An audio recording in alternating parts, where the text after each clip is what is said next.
What's going on, everyone? It's Ben Reeve here for another episode of The Hoop Show. It is Sunday, the 9th of July, 2023, and we're going to review the Cats versus North Melbourne game that has just been completed a few hours ago now. Welcome to the man, the myth, the legend, and long room heckler. Rocky one.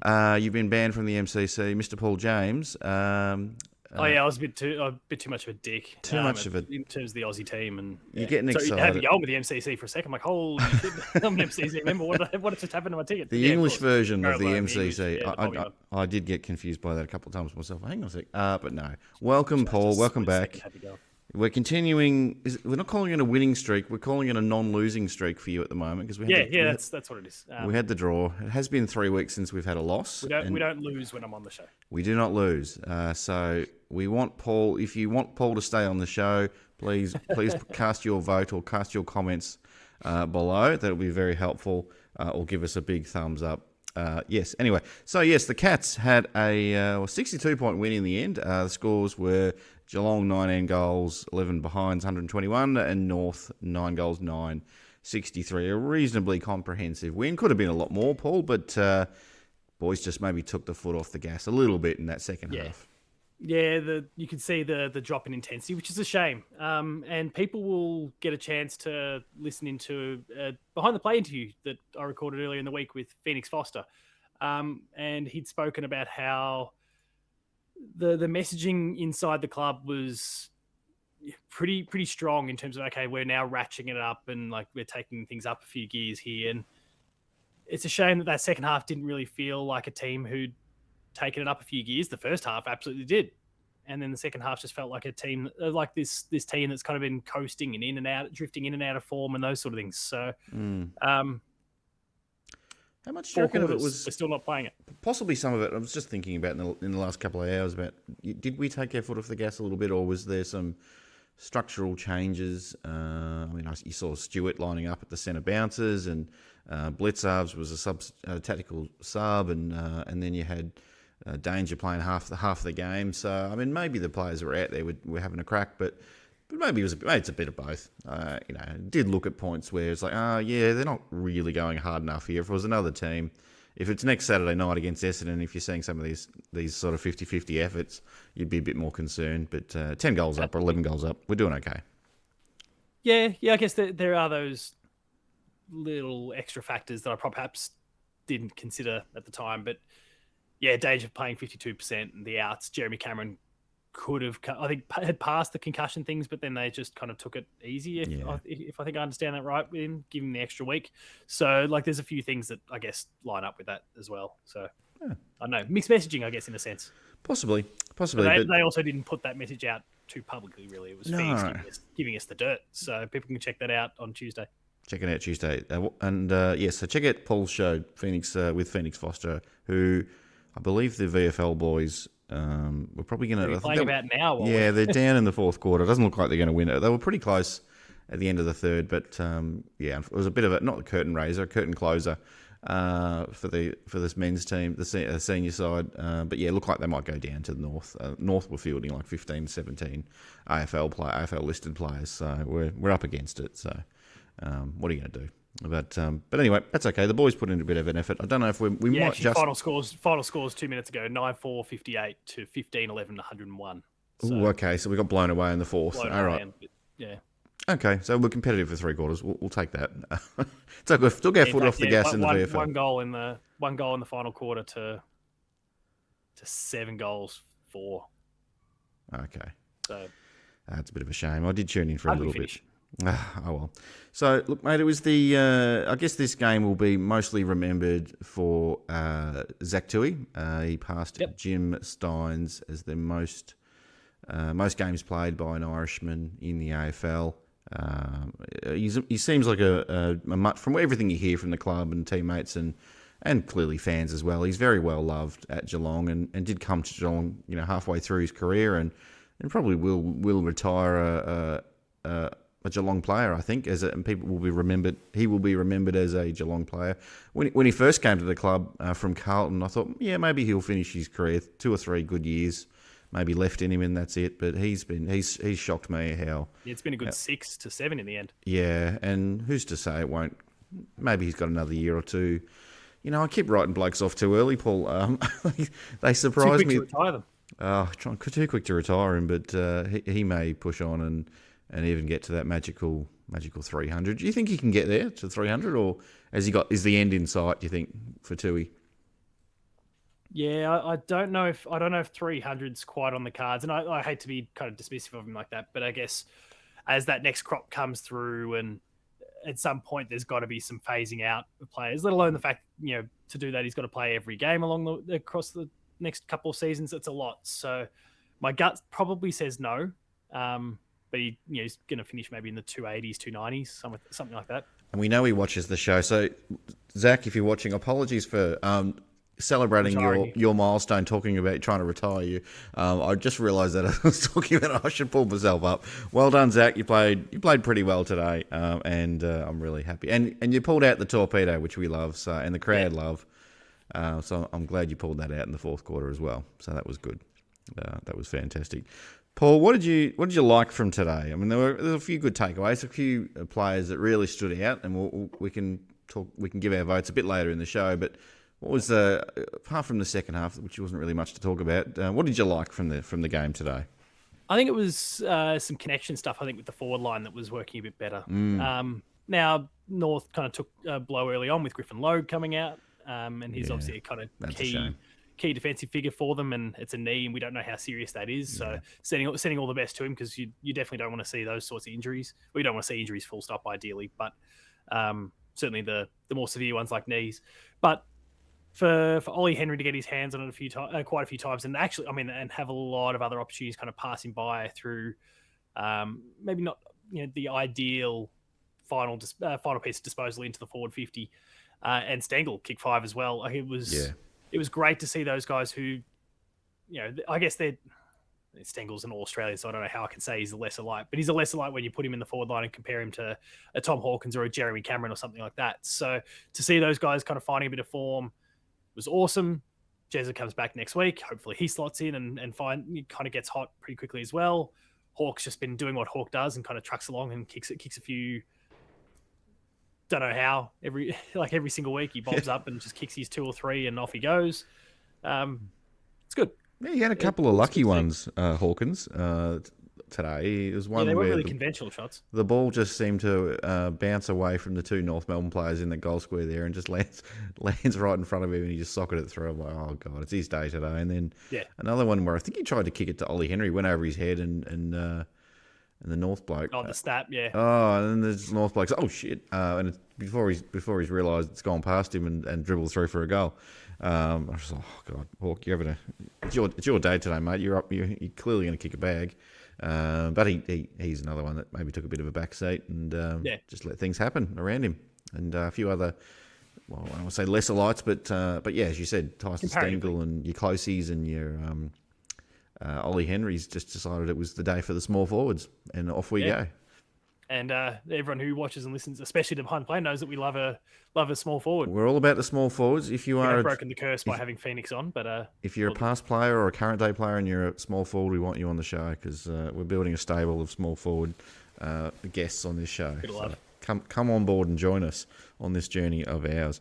A bit of it. You mentioned Griffin Lowe. That sort of happened where in front of us where we were sitting, and I saw him go down. I thought, oh, he's no good here, and then they took him down into the to get looked at under the stand, and I saw him all dressed up in his tracky dacks, and I was like, yeah, he's done. They'll bring on his replacement anytime soon now. But yeah, look, after a bit of a shaky start for the first 10 minutes of the game, Cats just piled on goals after that, and I think we ended the quarter with 8 goals, and in all told, I think we had 11 straight goals or something like that. It was 11 straight goals. And North were goalless from that very early stage in the first to the very early stage in the third. It was a half a footy where they just did not get on the scoreboard, really. Yeah, so a bit of a training drill, really. So, I mean, it's good. I like watching the Cats play champagne footy, but we all knew the level of competition, and then unfortunately when you're not bringing that same energy in the second half. People around us were all like whinging yet again about how the Cats weren't 100 points up at that point. And I thought, we're just going to just do enough to win by 10 goals here. And, even if we don't win by 10 goals, who cares, as long as we get out of it injury-free, which, fingers crossed, hopefully we did. I didn't see any injuries, any of those. I mean, Mark Blitzar's going off the sub was strategic purely. Yes. And I don't recall seeing anything else. So No, I think we might there be was okay. some concerns. Maybe Danger was limping off at one point, but I think he came back on. So he's limping out of every contest. Yeah, he's old. That's what happens when you get a bit old. Everything hurts. So hopefully he's okay. There's another one I want to mention. There was not an incident. There was a moment where we kicked it into our forward line, and a North player thought, "Oh, here we go. I better rush this for a behind because the pressure's on." Unfortunately, the pressure wasn't on. There was no one there. You don't see it. No one there. You don't see that very often, but goodness me, free kick Geelong. Thank you very much. Was that Ollie Henry that kicked that one? Yep. Yeah. So Ollie Henry, good on you, 4 goals. He did have a Joe the Goose at one point from Brian Myers as well. And we will spend a little bit of time talking about Brian Myers because we love that man, and he played probably another BOG game. Maybe we'll see. It looks like it's trending that way with the Twitter vote at this point. He's got 66% of the vote at this stage. I can't see a massive swing against Grind. I think that's pretty well locked in. I think we can almost go with that and call it. And Grind will walk away with the second best on ground in the Roll of Honour in a row. Wouldn't that be crazy? But yeah, a couple of easy ones for Ollie there anyway. But good on him, 4 goals. I think that's his best return in a footy game. Yeah, and it's great to see. So, I mean, and anyone who watches this knows full well that I'm a big fan and believer in what he can be for the Cats. So, hopefully, he can continue that form for the rest of the season. I think your dog's a big fan as well. My dog, jeez, yeah. Are you? Yeah. So the dog clearly loves Ollie, and what's your dog's name again? I think you have said it on the show before. Barkley. The kids with the very original. The official kids and dog barks. We'll call him Barkley. Barkley, the official dog of the Hoop Show. We do have an official cat. His trap whenever we're doing a behind the play episode. Loves it.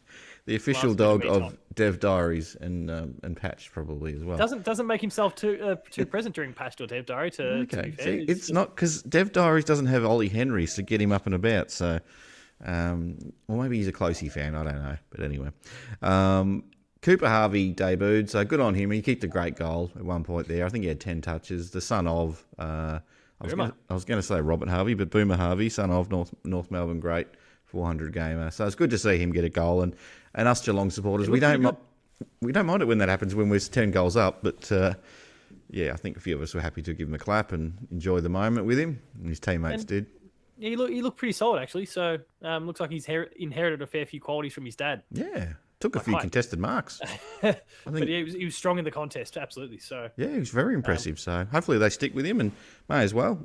14 losses in a row now, North. You may as well play some kids, and probably a few senior players that maybe want to just question whether their heart's still in it, or whether they want to stay at the club or maybe look elsewhere, possibly. It is the 11th straight win against North Melbourne too.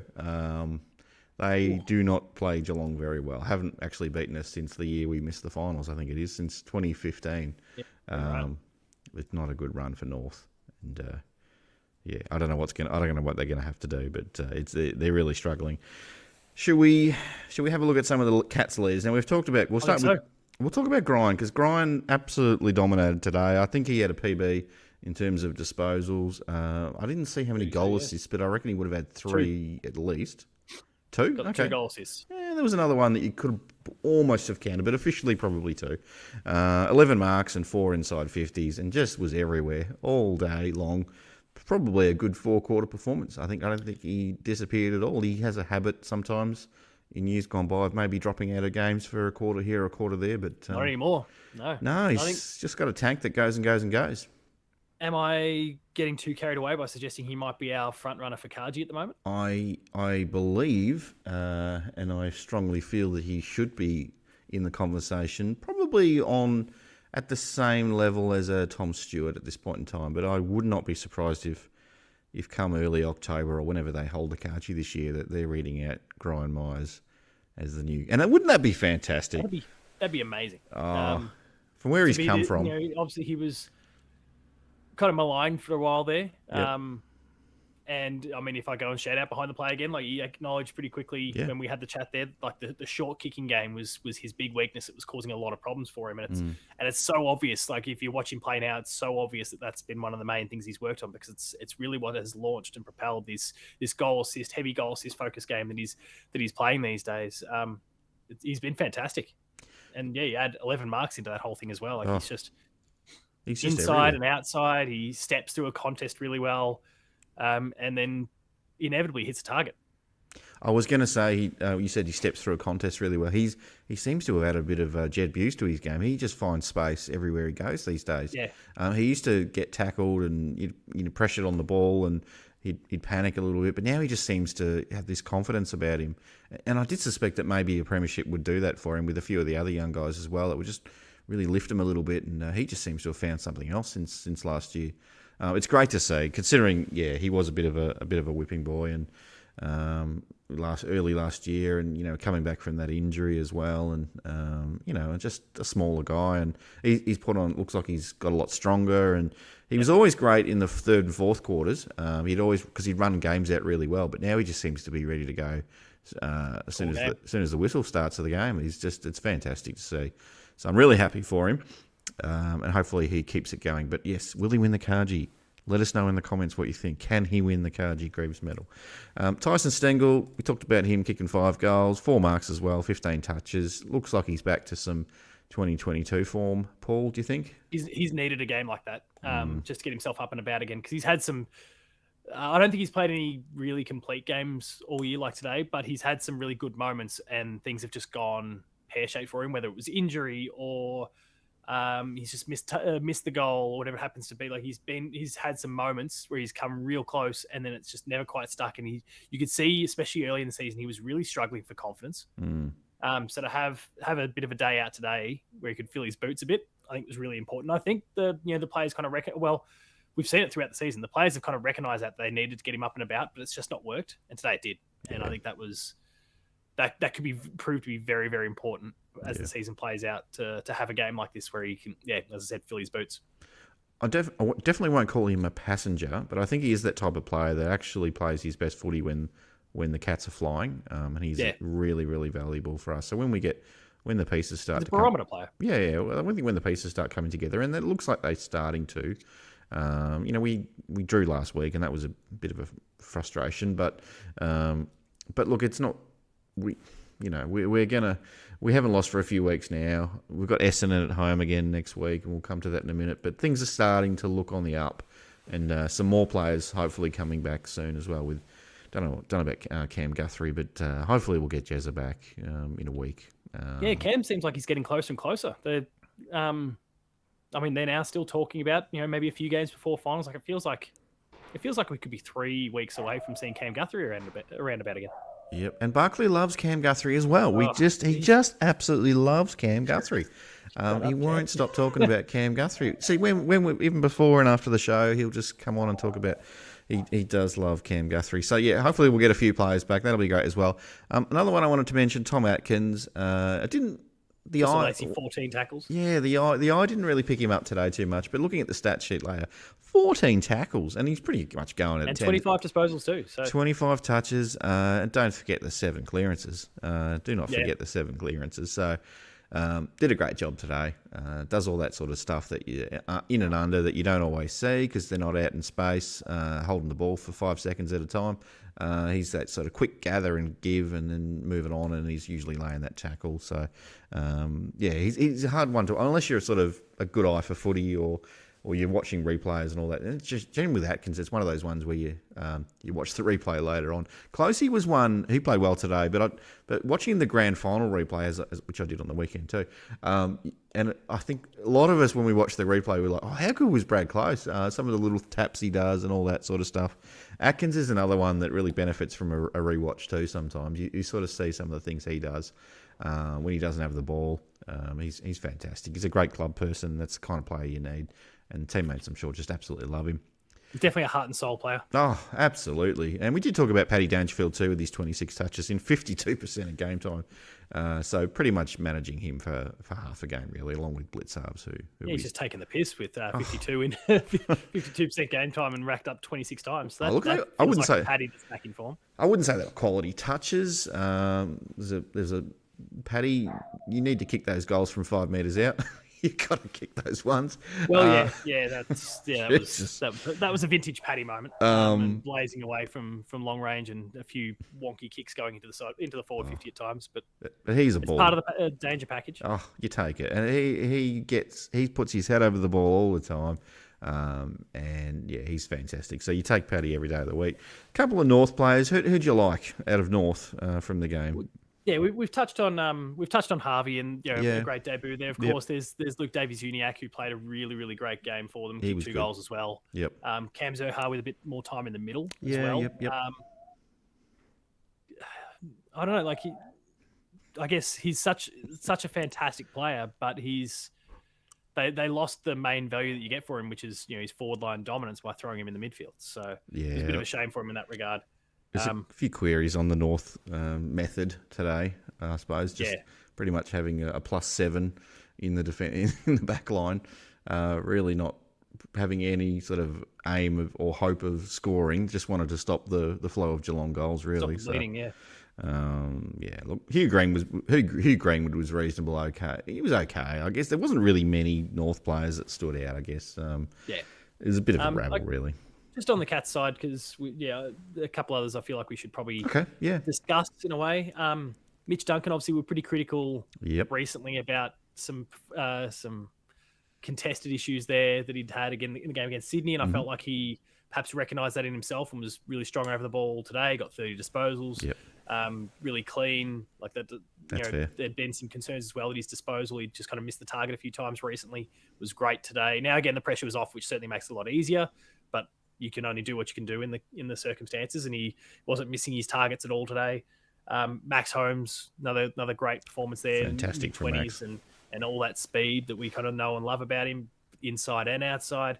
And I guess like we were talking about, players being managed and game time and those sort of things. Despite all these players getting managed, Tanner Bruin still had only 66% game time and got 22 disposals as well. So another great effort from him too. Imagine when he starts playing 75% of game time, which I believe is, if you're a defender, generally the defenders play like 90, 95%, something like that. The mids tend to play around that 75%. So once he starts getting a bit more of a fitness base, watch out the next couple of years with Tanner Bruin. I think he's already, in just the space of 16, 17 games, he's becoming a player before our eyes. And has that contested animal beast-like thing that we see with Tommy Atkins too, because he got 7 tackles as well. Yep. So, and he was the last one to come off the ground as well today, signing a few extra footies for the kids. Oh, was he good? So that little stuff we love at Geelong. We just love. We get the right people down here, don't we, Paul? We want good characters at Geelong, so he seems to be doing that. And he was doing a lot of that stuff at the open training session during the week. The occasional smile, which is nice. The occasional smile. Thank you, Tanner. I'm sure you're a big avid fan of the show. We're hard on you for not smiling more, so thank you for showing the pearly whites. It made our day. A few team stats, Paul, before we move on to some ticks and crosses, but absolutely killed it inside 50s. I think we were +31 inside 50s. Domination, pure domination. And if you talk about pure domination, while we didn't win the hit-outs, goodness me, did we win the centre clearances. Obliterated. Don't know if that was because Goldstein wasn't playing, got dropped to the twos, but... +6. To his credit, like Sherry's a pretty great ruckman. I feel like it's just there was no hunger in the middle, and the Cats really wanted it. And it just blew them away, really. And it got silly. It got so silly we thought we'd even throw Tom Stewart in the middle as well. So it's complete lack of respect for North and their midfield, the ability to get their hands on the ball. Just contested possessions dominated there as well. And we probably won tackles too, I'm guessing. So, all right. Shall we go through some tweets, mate? Some ticks and crosses for the week? Yeah, let's do it. All right. Matt is saying. All right. So Troy, he starts with a cross. Troy says early showboating versus building the percentage and playing 4 quarters. So he didn't like the fact that we didn't go the full 4 quarters there, which is fair enough. Look, obviously, percentage is going to be a minor issue, I think, unless we're kind of fighting with the Tigers. Or Adelaide has a draw, maybe. If Adelaide has a draw, which is 1 in 100 games of draws, it's not going to happen. Yeah, I think it's pretty unlikely. The Tigers are the kind of closest team to us that have a draw. So I suspect it's not really going to be an issue through that lens. But going back to what we were talking about before, we need to. I feel like with everything that's going on behind the scenes, I feel like I would have expected to see still the full 4 quarter, put the foot on the neck and squeeze sort of approach that just didn't eventuate. Yeah, no, I agree. They were managing, and again, like if you only have to look at the time on ground figures for some of the players, and you can see that they were still they were managing even the players that they still had out there. So yep. All right, what's Jamie says? Jamie says Broon, Ollie Henry, and Jack Bowes brought in the 2022 trade period. A big tick there. All those 3 players. Now we know, Paul, you absolutely love Jack Bowes. Did you say you're an Ollie Henry fan as well? Tell you who's not. Never pumped up Ollie Henry at all. Goodness me, my wife is not a fan of Ollie Henry at all. Even when he kicked 4 goals today, I'm like looking at her thinking, you change your tune yet? But no, she's not a fan of him at all. I think you got to win a premiership. It's a bit like Isaac Smith with me. You had to win a Norm Smith medal before I could begrudgingly accept him into the fold. But I guess it's a bit different in that case. There's a lot of baggage when it comes to ex-Hawthorn players. Oh, so. Yes, it's different. You mark them harder when they're from... but I think Ollie's going to have some shockers here and there. He's young. He's still 20. I don't feel like he's had any shockers either. No, he hasn't. He's just... I'd be fascinated to understand where the perspective comes from in regards to... I think if it's because he's an ex-Collingwood player, I can appreciate that up to a point. Oh, I think... or even the fact that, I'm homesick, despite home being an hour up the highway is a little bit lame. Well, my wife doesn't like the fact that he's good on a lead, but he can't win a one-on-one. He doesn't have the strength through his core just yet to sort of hold his position. And I think that's pretty clear. He'll know that. 21? 20 or 21. Yeah, he'll work on that, and he'll get stronger as he goes on, and hopefully he'll keep his athleticism. Maybe we'll start reading the ball through the air a little bit better as well, because sometimes his timing of his jump's not there. But full credit to him. He played really well today and deserved 4 goals, and it's good to see him get on the board as well. And Tanner Broom we've spoken about, absolutely fantastic. So tick, tick, tick, really, for those 3 guys we've brought into the club. And they're only going to get better as the years go by, hopefully. Pretty happy with how all 3 of them are travelling. I think the investment's been proven to be a good one. Yep. Now, Luke says a few ticks here. He's given a big tick. He says, big tick, no injuries. And a very big tick for the first quarter, which we kicked 8 goals. It was a bit of an arm wrestle to start with, first 10 minutes there, but we made it look pretty easy after that. And then really the game was over, wasn't it, after 30 minutes of footy? Absolutely. A couple of crosses from him, farting around in the second quarter. Yeah, there's a few sort of... Second half? Second half, probably, really. It was second quarter as well. I mean, we still did pretty well in the second quarter, but it pretty much started after then. And didn't really see Rowan. Look, that's Rowan for you. He'll have a good game every now and then he'll sort of, depending on the flow of the game, he'll disappear again. And if he wants to have a quiet one against a team when it doesn't matter, I'm okay with that. He can bob up and do his, do some magic against a Collingwood, for example. Luke also says that Danger might be looking at a potential suspension. I was at the game, so I wasn't watching on the TV. Can't say that I'm not sure. Can't say that I recall anything. You'll have to let us know in the chat, I'll Lucas. do a bit of digging on the internet and see what I can find. Anyone's discussing, but didn't say anything about that. But could be a potential suspension out of the Essendon and Adelaide game, which will be interesting. They're going to be missing a few players when they come up against us next week. Last one, a couple more. Geelong Insider, who's very active on socials, so check out their social media account, it's at Insider Geelong. Big tick for Stengel and DK, says back in form. And Grind Myers is in GOAT contention. Big call there. That's a real big call. I'm not seeing anything about Dangerfield either, though I am seeing the Aussies have got wickets already against the Poms, which is a very, very nice start. Well, can we have a score update, please? I know this. Let me hang on. People may be watching this. I'm just seeing a quick clip of Stark getting the first wicket for us. 1 for 58. So we've still got a fair bit of work to do. Yeah, there's a bit of work to go there. Anyway, a bit of work to go. All right, last one. Kyrie says, Myers, masterclass again, a big tick, and another tick. Ollie Henry doubling his career high for 4 goals. So lots of happy Cats fans. The general mood is very happy with a few key players or some players that played really well today, but also some frustration there with some players that maybe, after that first quarter where we really sort of played some champagne footy and then just maybe put the cue in the rack a little bit. Or maybe, as I said, the coaches may have been trying some things and maybe some managing some players to get through the game. Possibly. Who knows? We probably won't know. They won't tell us. We'll definitely find out more. And I mean, it could be a strategic thing where flog them a bit on the training track. So and then if you get a soft kill like this, and it's proving to be a soft kill because you've got yourself up by 50 points nice and early, then let's manage them so that they're prepped and ready to go for an Essendon, who is obviously a top 8 team at the moment, and the Dogs and Port and Collingwood and Brisbane and everyone else. Like it's St Kilda's in there too, though I think they're ready to slide big time at this point. Especially when you go throwing Max King's injury into the mix as well. So that's a big shame. Done for the year. Poor old Max King. Those brothers, if it's not one, it's the other. Those brothers just can't get a clean run on it, and it sucks. Absolutely sucks. And I feel for the fans. But yeah, anyway. All right, shall we talk about our votes now? I think we have voted exactly the same. So I guess that the one we both agreed, Tommy Atkins. Yes. And we've obviously cited all his stats already, but just really strong at the coalface. Did not go away all game. No. Tom Atkins, one vote. The two, look, we could be being harsh. I don't know, like 5 goals. Yeah, I know. Is a pretty awesome effort. But yeah, Tyson Stengol with the 2 votes. Have you got yourself a Tyson Stengol t-shirt? No, I haven't, but I absolutely should. And then we've discussed Gryan, and clearly the fans are agreeing with us. Yep. Gryan Myers with the 3 votes, 32 disposals, 2 goal assists, and probably could have gotten on the scoreboard himself as well, but unselfish play. He's just killing it. He's in white hot form. The Gryan Myers has currently got 65% of the vote, with about 252 votes counted. Usually we get about 400 votes with these things, so I do not see Gryan Myers losing at this time. So well done, Gryan.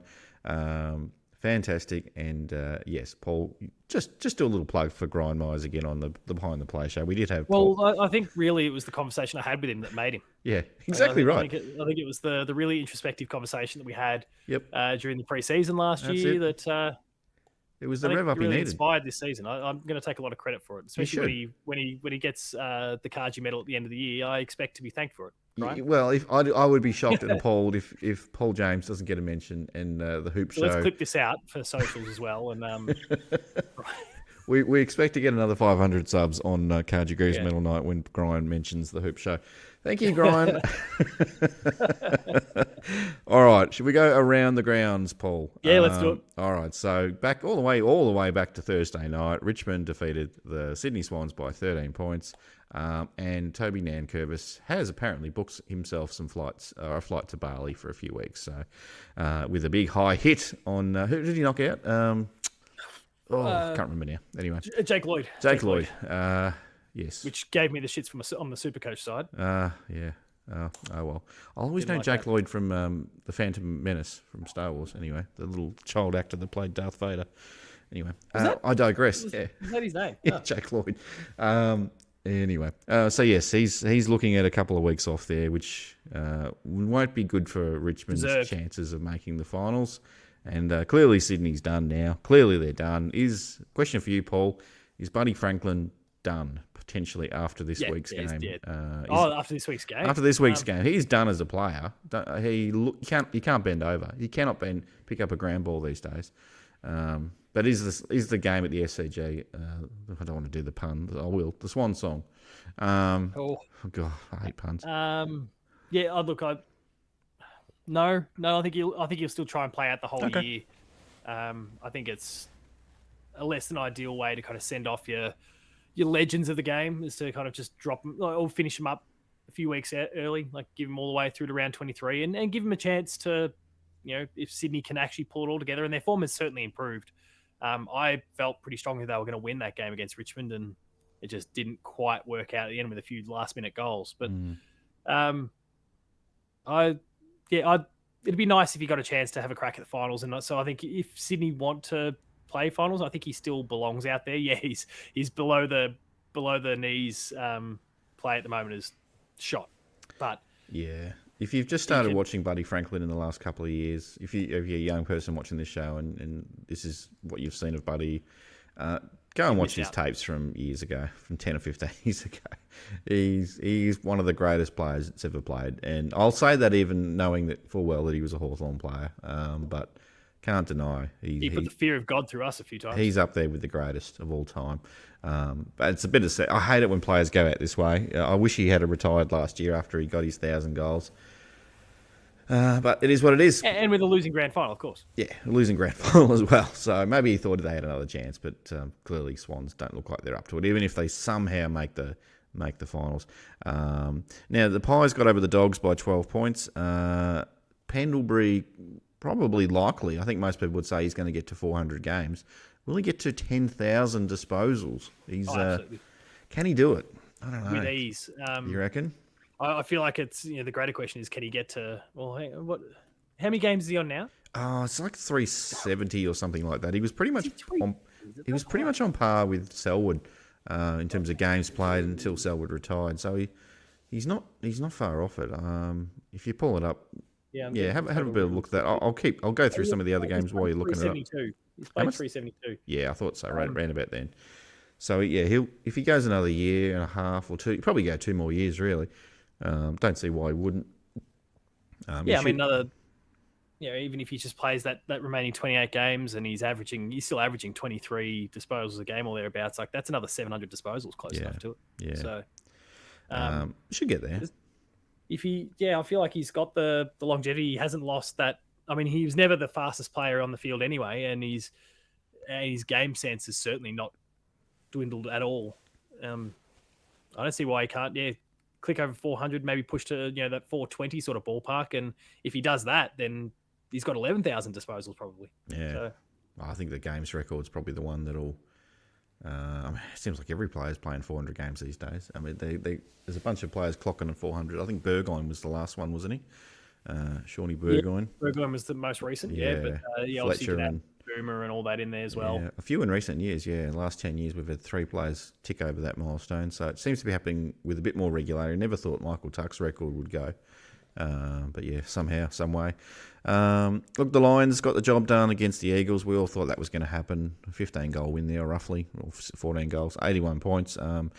Do you believe Brisbane is a contender? I'm still not convinced. I think some questions will be answered when they come up against Melbourne. I think it's Melbourne at the MCG. Yeah, they're coming down. They're coming down to Melbourne next week. They cannot win at the MCG. They just don't win at the MCG. So I need to see them have a win at the MCG before I take them seriously, because I just can't at the moment. I don't know what. And I do want to see them take on like a serious contender, and we are going up there in a few weeks. See a serious contender even on their home deck. You don't win a grand final at the Gabba.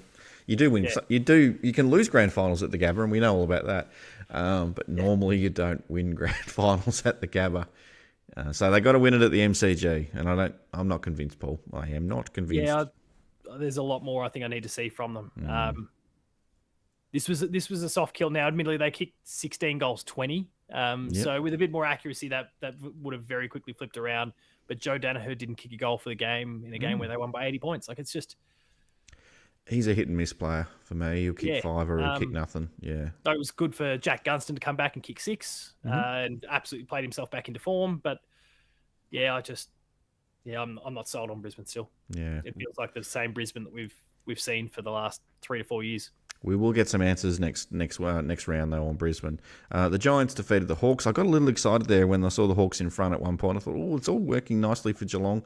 Hawthorn was going to win that one, and I don't normally cheer for Hawthorn, but Giants got the job done by 13. I can't do that. Do you think, and I haven't got the ladder in front of me now, but do you think the Giants can make the 8 from this point? No. I don't think their draw is fantastic, but they're not far off it, and they've won 4 on the trot. So yeah, their form is fantastic. They're no Port Adelaide. They're not a Port Adelaide, but they're in good form.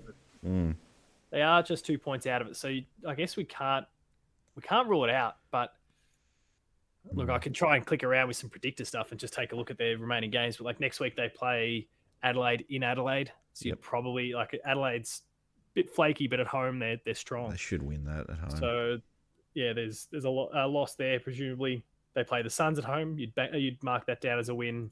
You'd think, but the Suns can be hot and cold. They go up to Mars Stadium to play, which is Ballarat, to play the Dogs.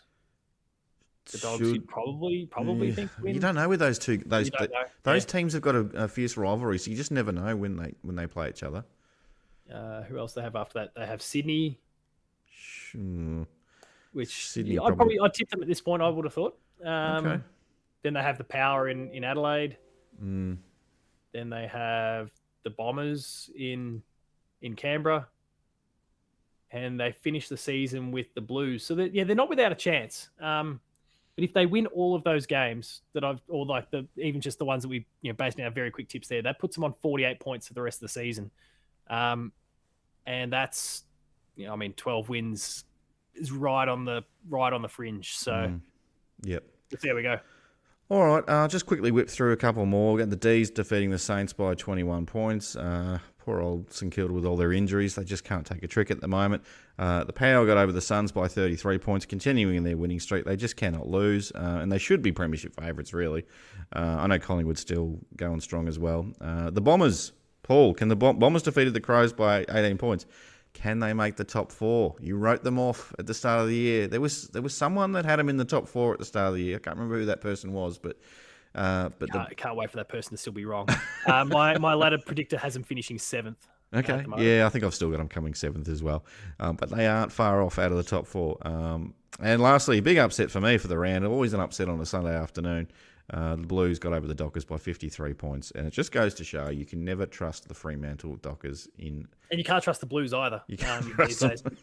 But I'm happy to say I tipped Carlton and was very confident about that one. Oh well, yeah. I think that'll do us, Paul. Was there anything else you wanted to touch on, or anything we've missed from tonight's show?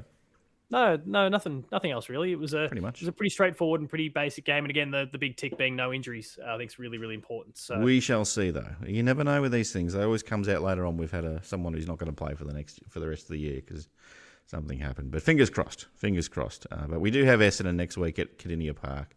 Hopefully, if you're keen to get along to the game and you just can't get a ticket because it is very hard, make sure you just log on to Ticketmaster or Ticketek, whichever one it is. Get on at 9 o'clock in the mornings. They always release a few extra tickets. So if you're really desperate... Come on, you should be really well rehearsed after having to do it for Taylor Swift recently, everyone. You're exactly right. And I know Paul's still looking for Taylor Swift tickets out there. So if you have a spare ticket or you know someone that has, please get in touch with Paul at Paul James Games. Careful, you don't help me out and we'll have some real bad blood. Bad blood. Very good, Paul. It's a nice way to finish off the show. Thank you, everyone, for watching. If you haven't already, please subscribe. Please like, comment below. Let us know what you think about the game and let us know what you think about the show. And we'll see you on the next episode. And as we always say, stay Geelong strong and go Cats. Take care, everyone. See you later.